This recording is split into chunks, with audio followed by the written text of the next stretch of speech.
Russia has been sanctioned. Russia is under an oil price cap of $45 a barrel.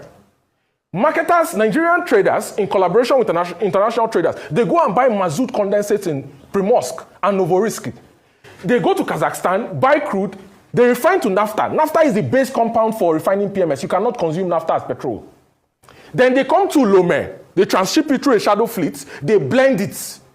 As we speak, and I'm saying this, you can quote me anywhere, there's a 2 million metric ton floating storage and offloading vessel in Lomé, Togo, that can hold 2.6 billion liters of petrol and diesel at every single time. Why is Togo determining our energy security? And why is Nigeria, as a signatory to international law, violating international law by saying that it's going to violate the sanctions that have been placed on Russia when they are buying crude oil at a $20 discount to what Dangote is buying? Last year, when a license to operate was given to Dangote, Farouk came out hastily and said that Dangote was producing diesel that had 500 ppm sulfur, which was false, because the Dangote refinery has one of the most sophisticated lab for testing all the other metrics, distillation, sulfur, motor octane number, flash point, cloud point, and the rest of them. Okay?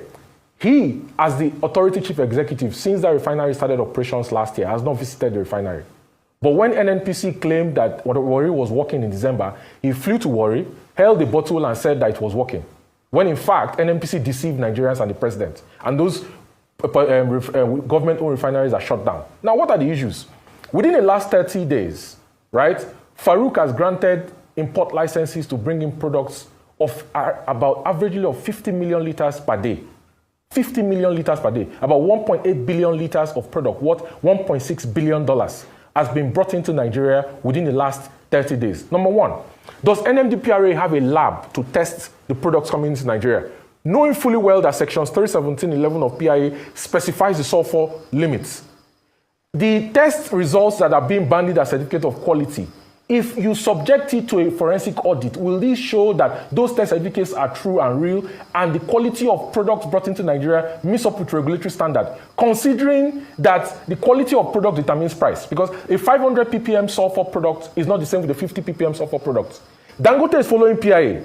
Last year, samples from petrol that was imported into Nigeria was taken randomly from two companies, two filling stations. I won't mention their names. And when the results came out, it was shown that products brought into Nigeria, one of them had sulfur level of over 1,700 ppm.